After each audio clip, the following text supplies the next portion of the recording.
inni burlu bulunmadık çağı belli yani şeylere ösenliği. Yani inni son Türk dişlek gelenler, Türk serial görüyenler, çağan urmanlar, urman ben ağabeyim burnuna hitbeyt diyem ama yani burmaktan diyan çekeniyor aklım.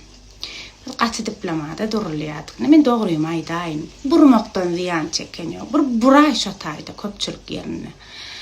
Hili bilkämen gollamayan adamlaram bolar yönü ahir her kimin çağası özüne diyelim.